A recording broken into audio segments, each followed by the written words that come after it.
At 11 o'clock this morning came to an end the cruelest and most terrible war that has ever scourged mankind. I hope we may say that thus this fateful morning came an end to all wars. Paris, 1919. The Great War is over. In the heart of shattered Europe, the victors now gather to broker the peace, redraw the maps, judge the vanquished, and divide the spoils. 16 million are dead, millions more maimed, broken, displaced, derelict. On the streets of the French capital, processions, kings, presidents, prime ministers, emirs, flanked by thousands of lawyers, lobbyists, journalists, and opportunists. Amongst the throng is the Australian delegation, led by their firebrand Prime Minister, William "Billy" Hughes. 62,000 Australians are dead, and over the coming months, Hughes will clash heatedly and infamously with the great powers as he seeks to avenge his nation's appalling loss of blood and treasure. Similarly, Britain, America, France, Italy, China, Japan, and others all have come to advance their own agendas. Though the central theme in Paris is that this war, this catastrophe, this fall of humanity must never occur again, beneath the surface, divergent aims, simmering resentments, greed, fear, and animus will all conspire to pervert the final outcome. Within 20 years, the world would again be at war.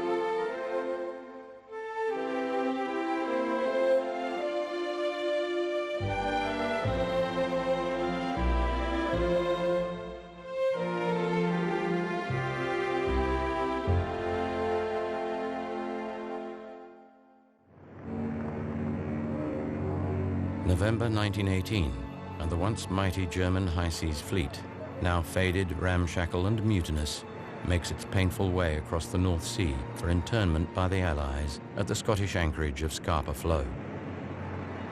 Among its escorts are the battlecruiser HMAS Australia and the cruisers Sydney and Melbourne. As part of the colossal strategic blockade of the North Sea, their war here has been largely unspectacular, yet devastatingly effective. Germany has been forced to its knees, its industries crippled, its people starving. Rear Admiral Hugo Moira recalls, "Anarchy was rampant, the seed was sown. It remained only for the harvest of human lives to be reaped. Men, women, and children were dying of starvation and dropping down in the streets.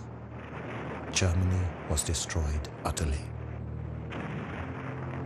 Though this war would always be remembered for its ferocious and horrific land battles, Verdun, Ypres, Tannenberg, the Somme, and of course Gallipoli, the decisive force in securing the armistice would be Allied sea power, clinical and crushing, out beyond the horizon, far from view.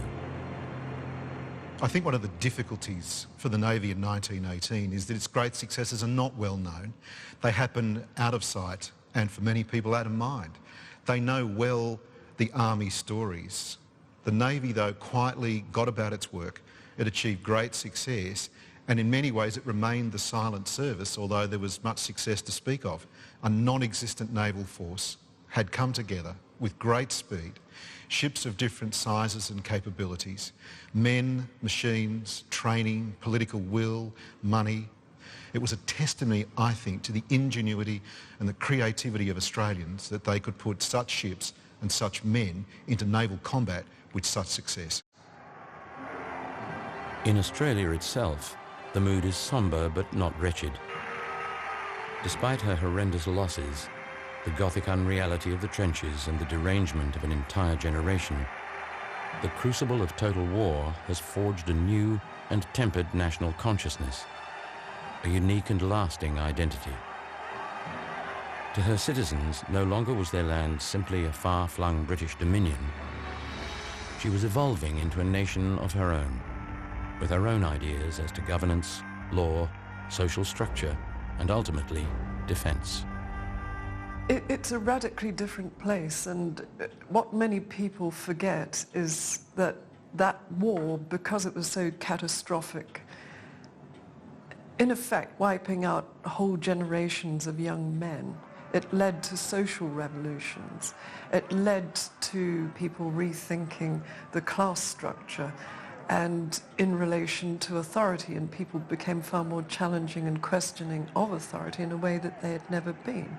So to say that had devastating consequences in terms of the loss of life, but also the social re-engineering that resulted, we really can't underestimate that.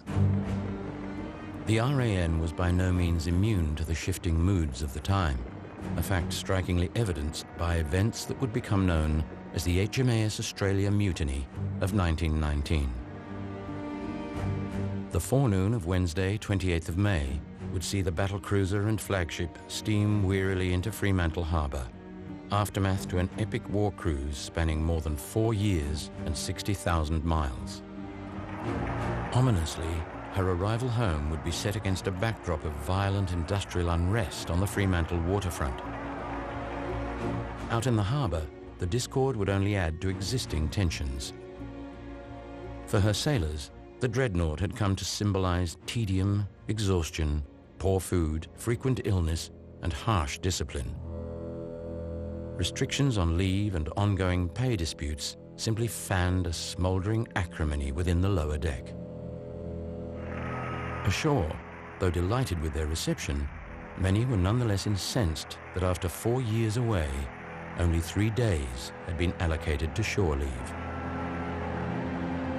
Matters would come to a head at 10:30 a.m.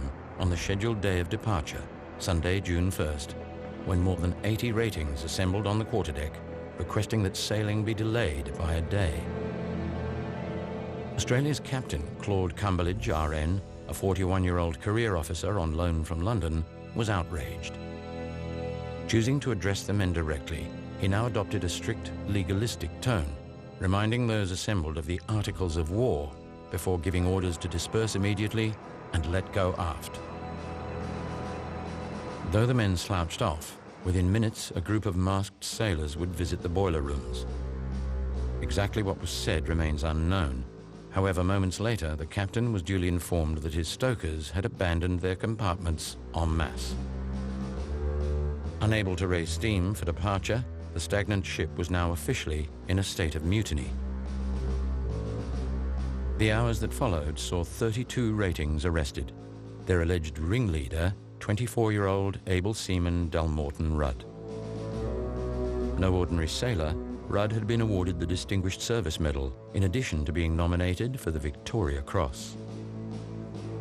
Found guilty by court-martial of having joined in a mutiny not accompanied by violence, he was dishonourably discharged and sentenced to 2 years' imprisonment with hard labour.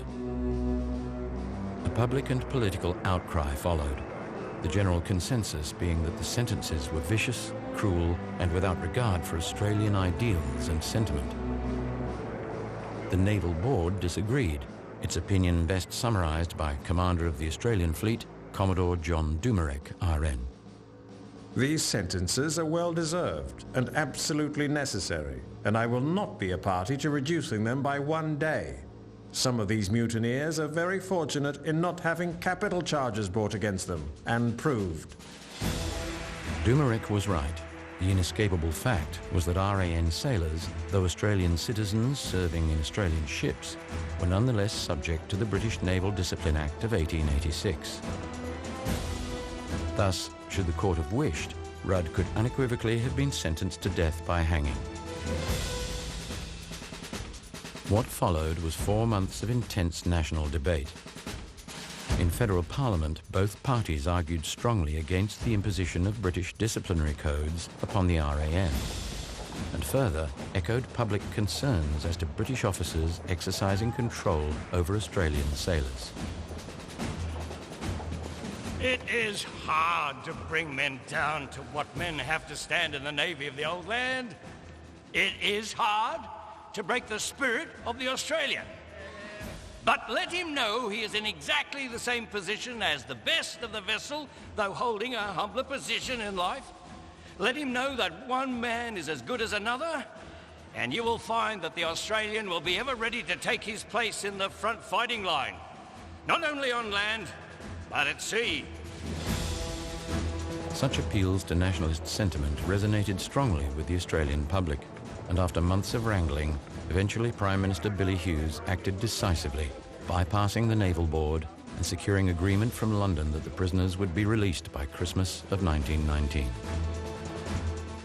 The Naval Board was appalled. Furious, both the Chief of Navy and the Fleet Commander resigned in protest. The mutiny on board HMAS Australia was the first sign, I think, of conflict between the culture of Britain and that of evolving Australia. There was an attitude amongst those who were commanding Australia that there were certain things expected of naval personnel, and it was not cognizant of the way Australians thought. And indeed it took the politicians almost to say to those British officers that were commanding the Australian Navy, we're a different kind of people, you need to be cognizant of that. The HMAS Australia incident was but one issue among many. The simple fact was that despite 4 years of fighting and winning at sea, the post-war RAN was in a state of disarray. Such were the scale and complexity of the issues that between 1918 and 1920, 3 major inquiries, including 2 royal commissions, would be conducted into the nation's naval defense. The problem with 1918 is there's an immediate relaxation afterwards for a number of reasons. Large numbers of men have to be demobilized. That's going to be many of your best people. They'll be the ones that are in demand in the civilian sector. There are debts to pay, and you need to get ready for a long period of peace. And that's a different Navy. A wartime Navy, high-tempo combat operations. Peacetime Navy, different kind of organization, needs much tighter management, much lower expenditure levels. Your commanding officers have to change. The warriors who fight will be replaced by the managers. And that's a difficult transition. And the Australian Navy hasn't had to make that transition. It went straight into the First World War. And now it's coming out of its first ever war, and it's finding it's not as easy as it looks. The British have a lot of experience of this, and they don't get it entirely right. In war and peace, it's just very different things. Back in London, the senior service had its own problems. Though the Royal Navy of 1919 was by far the most powerful, most experienced and most respected maritime force in history, it was a force Great Britain could no longer afford. In adjusted terms, over £1 trillion sterling had been spent defeating Germany. Now, awash with debt and close to bankruptcy, Parliament would order the Admiralty to decimate its battle fleet. The United States faced no such problem. Newly emerged as the planet's preeminent industrial nation, she had also witnessed firsthand the phenomenal strategic value of sea power. With government revenues now more than 6 times that of pre-war levels, manifest destiny beckoned via a breathtaking new naval construction program, spearheaded by 27 frontline battleships. And she was not alone. In the Far East, 4 years of war had forged Japan into a regional colossus. Already an economic powerhouse, she had benefited immensely from both the conflict itself and her prestigious alliance with Great Britain. Now, with GDP and foreign trade almost 3 times that of pre-war levels, she looked to a glorious future. overlord to an empire as vast, rich and potent as Great Britain's. Quietly, she set about construction of 16 colossal new super dreadnoughts. In 1919, it's the Americans and the Japanese who've escalated to yet a higher caliber of gun. They've gone up to 16-inch capital ship guns. They're building new programs of capital ships. They're starting to think about a major arms race in the Pacific, and this will involve the British. So all three powers are escalating towards round two of the Dreadnought arms race. These ships will be 3 times bigger than Dreadnought, they'll cost 5 times as much, and they will be enormously difficult to build. Thus, with the Paris peace treaties not even signed, and literally in the midst of a worldwide sentiment seeking an end to war forever, billions were being funneled into furious naval rearmament. And the new center of gravity would be the Pacific. With Parliament and the RAN struggling to come to terms with the new reality, Admiral of the Fleet and former First Sea Lord Viscount John Jellicoe would arrive in Melbourne to report on and give recommendations as to strategic issues, fleet composition and administration. Jellicoe had commanded the Grand Fleet at the Battle of Jutland and was without doubt the most famous naval officer in the world at the time. Amid the pomp and ceremony, however, an astute strategic mind was at work. His conclusions would make for uncomfortable reading. Australia was the key to Imperial defence. During the journey, Jellicoe became pretty much convinced that Japan was likely to be the future problem. And really his whole Australian report was based on that hypothesis. Jellicoe's recommendations centered around the creation of an immensely powerful new Eastern Fleet. 8 battleships, aircraft carriers, battle cruisers, support ships and so on, all to be based out of the island fortress of Singapore. The cost to be jointly borne by the mother country and dominions. Both the British and Australian governments were aghast. He was absolutely identifying the future battle space of the Australians and the Americans in 1942 to 43. But at the time, the message he came back with, which was 8 capital ships, please, was wildly disproportionate to the atmosphere and stomach in Australia for further defence expenditure. And with the League of Nations, with the need for economy, really Jellicoe's recommendations were sort of blown away like chaff in the wind.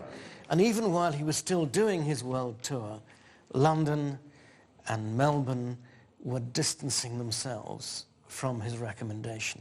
You know, makes a lot of sense, fine, but that's not what the future's going to be like. A dilapidated and near bankrupt RAN now found itself rudderless. Lacking even the most fundamental strategic direction from Britain, and even less political direction at home, it soon became a non-viable fighting force. At its post-war peak, the service had boasted more than 10,000 personnel, a battle cruiser, 4 cruisers, 12 destroyers, 4 sloops and 6 submarines. Yet by mid-1920, it had been reassessed by its own fleet commander as strategically impotent and tactically inefficient. Or, in the words of less formal commentators, a navy too weak to fight and too slow to run away. Meanwhile, the American and Japanese building programs quietly continued, unabated. 1921 saw work well underway on Japan's latest battleships, the Leviathan 45,000-ton Tosa class. At 230 meters and mounting 10 16-inch guns, an entirely new dimension in naval warfare. As to cost, an almost stupefying 35% of the Japanese national budget was being poured directly into naval expenditure.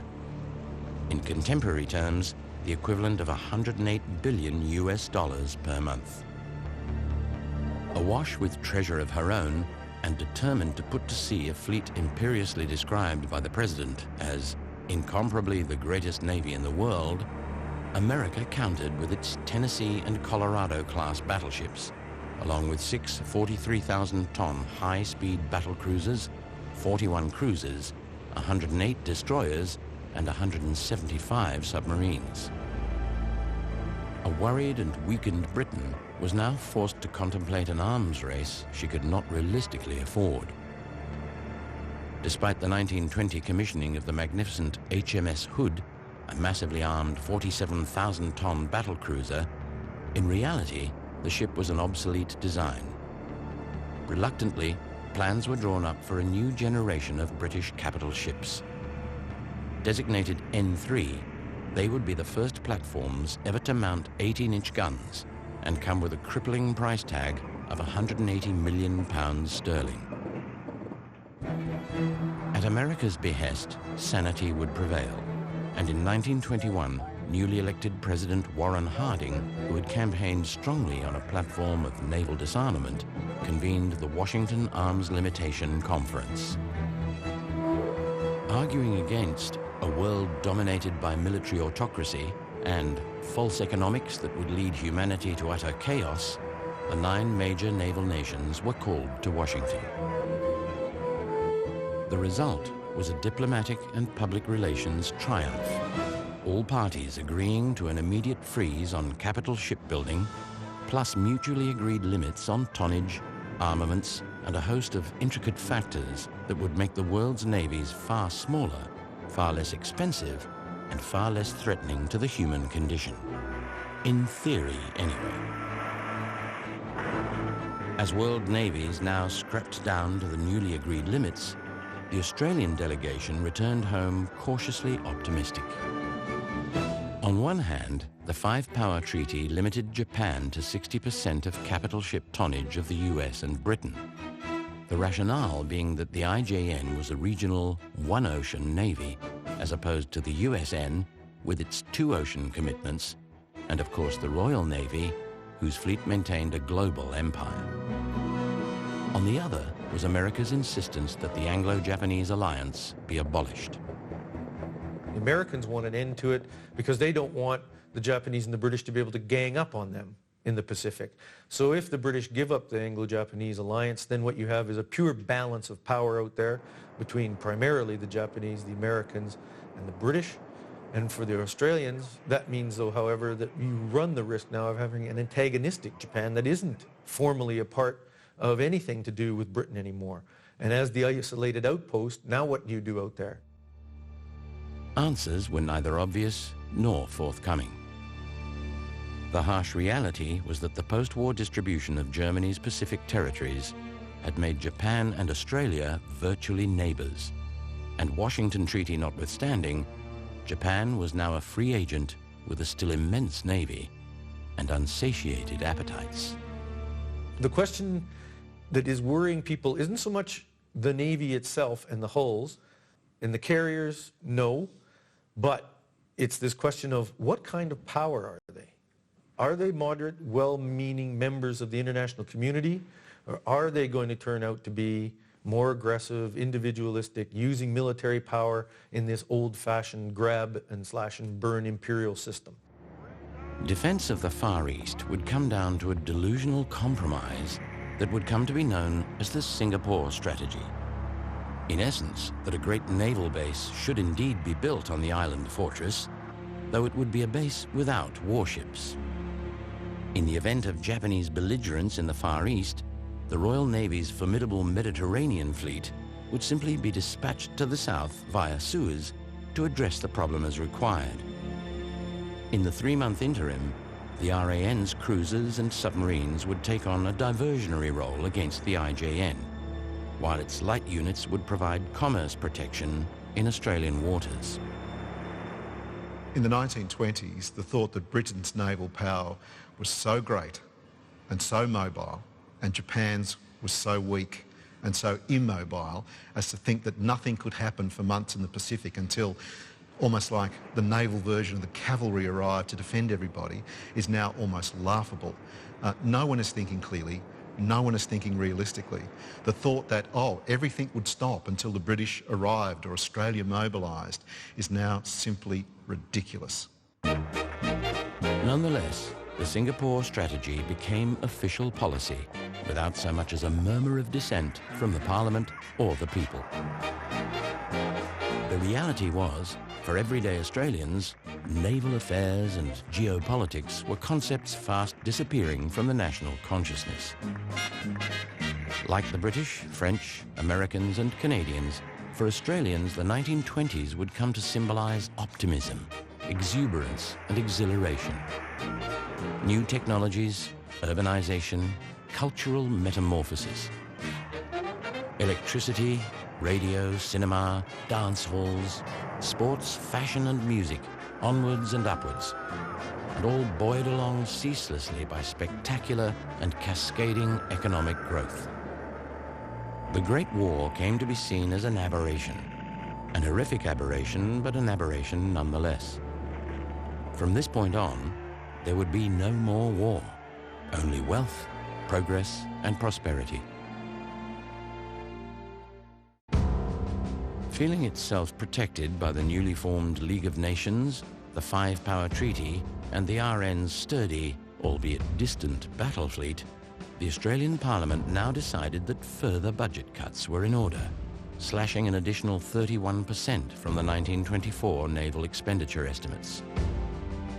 Symbolic of the time was the scuttling of the former flagship, the once mighty, indefatigable class battlecruiser HMAS Australia. Considered a British capital ship under the terms of the Washington Treaty, on April 12, 1924, 25 miles off Sydney Heads, charges were set, and to the reports of a thunderous 21-gun salute, the dreadnought rolled over and disappeared. Australia's contribution to the Empire's reductions quota. Prime Minister Stanley Bruce offered a heartfelt eulogy. We sacrifice her with a regret rendered poignant by the memory of her great service, but tempered with the hope that the world will see the magnitude of our offering, a measure of our practical belief in the principles enunciated at the Washington Conference, which constitute the only hope of a permanent international peace.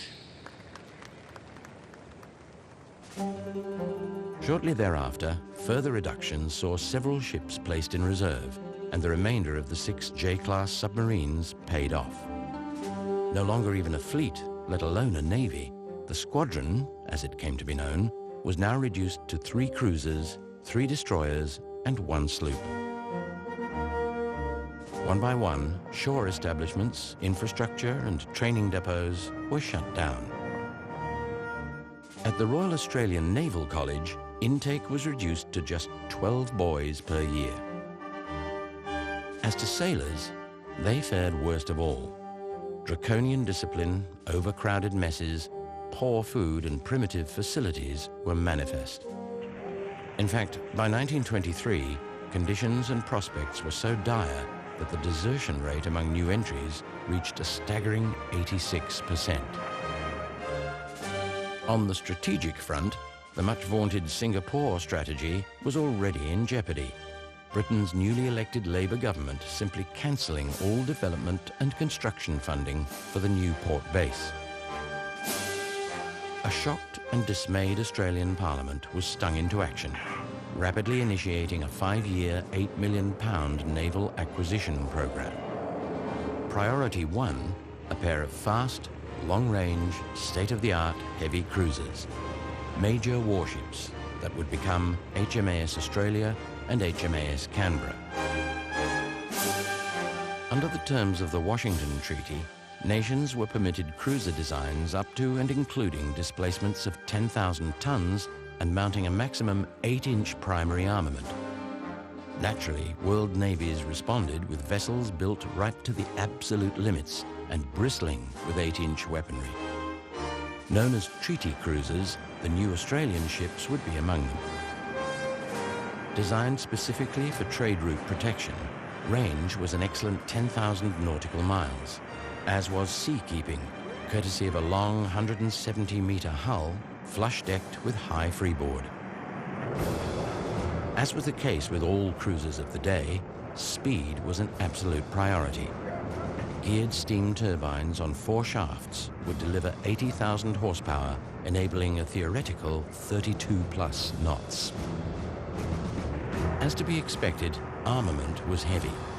4 twin turrets mounting 8 203mm guns, each capable of firing 102-kilogram high explosive or armor-piercing rounds out to more than 15 nautical miles.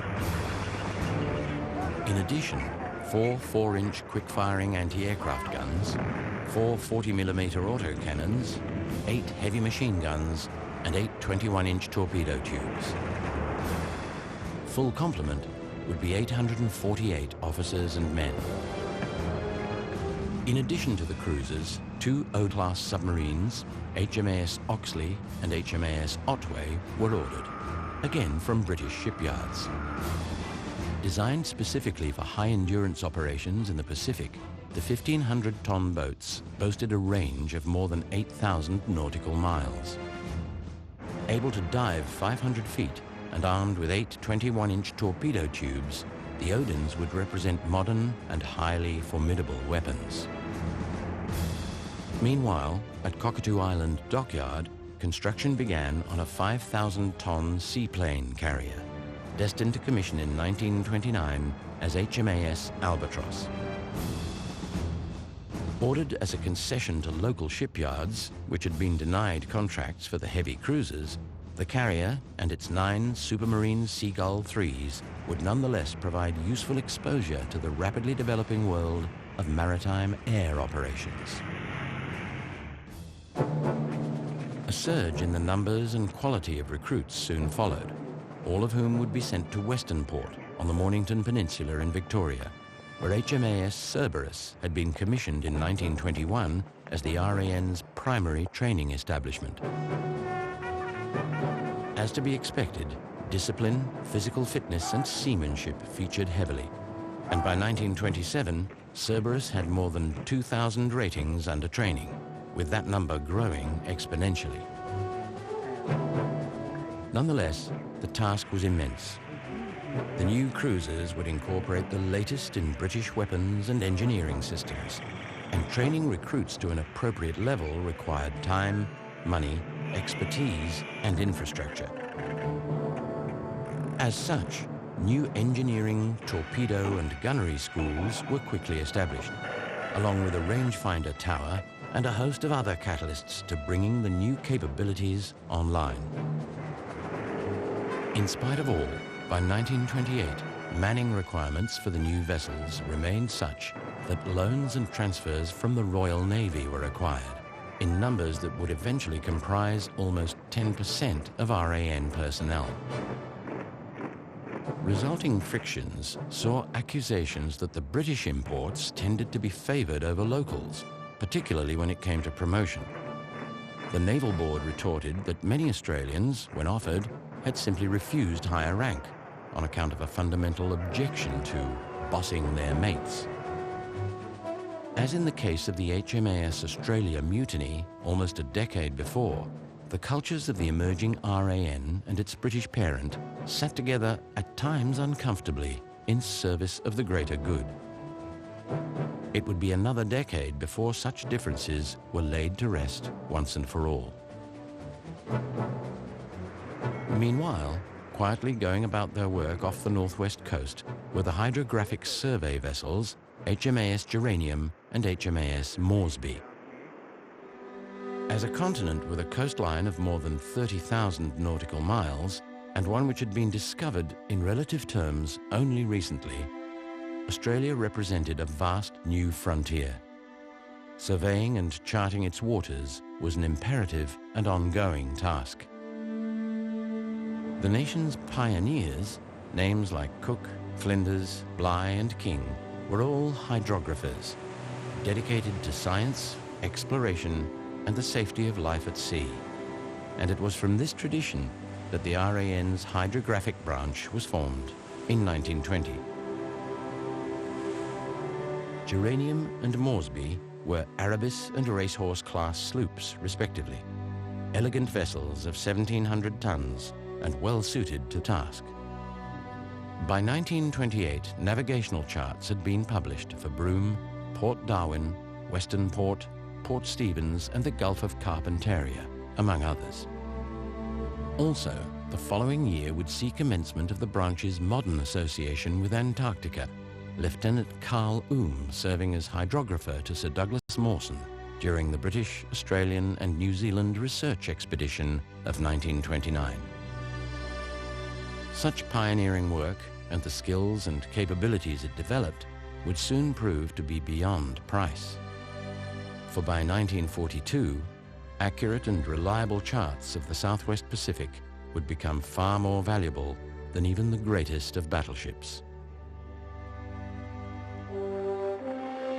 October 23rd, 1928, and a new flagship, the striking heavy cruiser HMAS Australia, glides gracefully through the Heads and into Sydney Harbour, almost 15 years to the day since her original namesake had done the same, before a stunned audience of more than 500,000. Her sister ship, Canberra, was en route and would be in country within 3 months, as would the submarines Oxley and Otway. Albatross, meanwhile, was complete, commissioned, and embarking her first 6 amphibians. The second generation of RAN ships had arrived. Though a trying post-war decade had taken a heavy toll on materiel, personnel, and morale, finally, by 1929, the RAN's fortunes appeared to be turning. Or so it was thought. October 29, 1929, Black Tuesday. On the floor of the New York Stock Exchange, free-falling markets go into meltdown. For the United States, and indeed the entire world, the roaring 20s are both literally and figuratively about to come to a sickening, shuddering end. In the space of mere days, the dreamlike decade of possibility and potential, velocity, profit, excess and decadence would be annihilated in the face of an economic cataclysm. A scourge so severe, it would plunge the planet into darkness for 10 long years before unleashing the firestorm that would become the Second World War.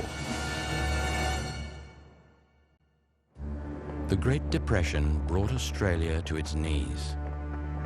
Along with America, Germany, Great Britain and Japan, the Commonwealth would be among the hardest hit of all nations. By 1932, the international price of wool and wheat, which accounted for more than 60% of Australian exports, had halved. Additionally, credit markets were frozen, GDP was in free fall, and unemployment hovered around 32%, a figure matched only by the chaotic wreck that was Weimar Germany. Issues of national defense, however important, were pushed to the periphery as a nation focused grimly on simple survival. The Great Depression devastated the Australian nation and it nearly wiped out our entire Navy. Really, for the years of the Depression, the Navy existed on paper, ships alongside wharves, no money for operations, not even for exercises. It was a Navy really only in name, just slowly deteriorating, and in the end probably wouldn't even be able to put to sea. By 1931, only 4 ships remained in commission. Everything else, including the new submarines and survey vessels, was either placed in reserve, returned to Britain, or broken up and sold for scrap. At Jervis Bay, the Royal Australian Naval College was shut down and relocated to Cerberus. The 1931 intake would be 0, and by 1932, the college had just 24 cadets under training. More pain would follow. The infamous Financial Emergency Act of 1931, legislating pay cuts of 25% across all ranks. Ratings with families were hardest hit. The new basic wage of 5 shillings and 8 pence per day would come to mean a wretched, grasping life below the poverty line. Soon, as in any desperate phase of history, the status quo came to be questioned. The lower deck in Australia's ships in the 1930s was a turbulent place. There were a lot of competing ideologies. There were even what I've called lower deck Lenins, those who believed that the Soviet Union and the way that it had organised its economy was something that Australia should emulate. It's not surprising that ideological warfare was alive and well on the mess decks of Australian ships, because it was alive and well in the community. This was a period of intense struggle of ideas, of worldviews, of different perceptions of what human life was about. And Australian sailors were not immune because they were serving in the RAN. To the credit of its sailors, stoic resolve held sway, a fact put in context by events at Invergordon, Scotland, during September 1931, which saw the Royal Navy's entire Atlantic fleet in a state of open mutiny. News of across-the-board pay cuts had seen thousands of British ratings, in an act of mass solidarity, simply abandon their stations and flatly refuse all orders, igniting a national crisis that threatened the very stability of the state. For the Empire, dark and desperate days. September 18, 1931, northern China. In open defiance of its own government, the Imperial Japanese army pours across the Manchurian border, slaying soldier and civilian alike with a barbarity not seen since the hordes of Genghis Khan more than 700 years before. In a matter of months, the Chinese province would be conquered. Almost 80,000 square miles of prime land, arable, forested, and brimming with coal, iron ore, aluminium, copper, lead, zinc, and oil. The international community is stunned. Only 3 years before, Japan, along with 14 other nations, including Britain, the United States, and Australia, had signed the Kellogg-Briand Pact, unequivocally renouncing war as an instrument of national policy forever. Noble ideals, though, were no match for the dark realities of the Great Depression. With full public support, extremist elements from within the Japanese military now seized control via terror and assassination. Their doctrine: prosperity, dignity, and prestige through empire, as befitting a divine race descended directly from the gods. Though it would take time and involve hard choices and massive violence, the Japanese dream was thought to be possible. Sea power, of course, would be key. Thus, vast amounts of the necessary raw materials must be secured and gathered with all haste. Manchuria would be just the beginning. While a hapless League of Nations dithered and a perturbed Britain belatedly recommenced work at Singapore, Australia was forced into grim contemplation of its strategic position. Without question, continued alignment with the Empire was the only practical course, and the RAN's most logical contribution lay in trade route protection. For this, weapons of choice were undoubtedly heavy cruisers. However, such ships were hugely expensive, and no navy could afford them in numbers. As such, light cruisers came to the fore, among them the fast, durable, and highly capable modified Leander class. The RAN would acquire 3, Perth, Hobart, and Sydney. Exceptional warships all that would go on to rank among the most famous vessels ever to fly the White Ensign. They were beautiful ships, Perth and her 2 sisters, Sydney and Hobart. Lovely ships, 7,500, maybe 8,000 tons. They were fast, 32.5 knots. They were powerful, 6-inch guns, 8 of them, fore and aft. And they were pretty much state-of-the-art. They were not junk. They were not sort of British cast-offs by any means. They were as good as you could buy. And the Navy was thrilled to have them, absolutely thrilled to have them after the grim years of the Depression. To suddenly come upon these 3 beautiful and powerful warships was a huge boost for the Navy. They were glad to have them. Augmenting the cruisers were 5 destroyers: Stuart, Vampire, Vendetta, Voyager, and Waterhen. Arriving in Sydney during Christmas 1933, the ships would go some way to addressing the critical shortage of destroyers in the Australian fleet. Though not particularly fast, powerful or modern, they had, however, been built to a rugged British design by the shipwrights of the River Clyde in Scotland, who for centuries had built the finest warships in the world. Improbable as it seemed, it would be these 5 ships that would go on to become legends of the Mediterranean as the extraordinary Scrap Iron Flotilla.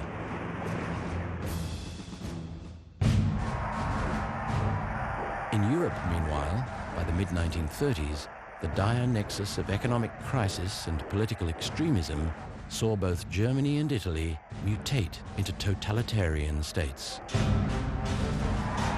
For Germany, the injustices of Versailles, both real and perceived, had meant national humiliation, bankruptcy, and social chaos.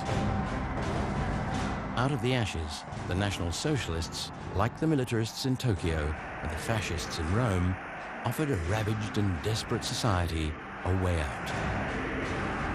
A path to a glorious future and a 1,000-year Reich as befitting a master race. Rapidly, the nation's massive industrial and intellectual potential was harnessed and set to work. The result? A war machine unlike any that had ever gone before. In open defiance of all international treaties, the Kriegsmarine now began assembling an all-new battle fleet. U-boats, heavy cruisers, pocket battleships, and ultimately, the awesome 42,000-ton Bismarck class.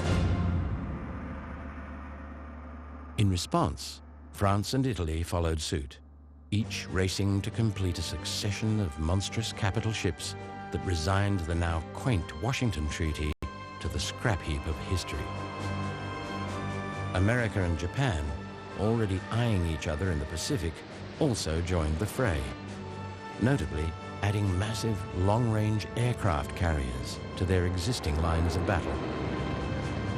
For the 3rd time in the 20th century, mankind had become hopelessly embroiled in yet another furious naval arms race. For the British Empire, the darkness loomed especially large. Though still a colossus, the decades since the Great War had seen a decay, a subtle yet perceptible drift towards obsolescence. As though symbolic, the old world pageantry of King George's 1937 coronation stood in stark contrast to the terrifying theatre of Nuremberg. Similarly, Britain's aging defence apparatus seemed worlds away from the modern, clinical war machines being assembled in Europe and the Far East. Australia, at the edge of empire, was at this instant more vulnerable than any time in its history. As the nation braced for what seemed the inevitable, the Royal Australian Navy took stock. 6 cruisers, 2 sloops, 5 destroyers, and a handful of support vessels. 430 officers and 5,010 sailors. A substantial yet unbalanced force supported by a minuscule supply organization and inadequate shipbuilding capacity. Sufficient, though barely, for the local defense of Australian sea lines of communication. Provided, of course, that the war remained confined to Europe.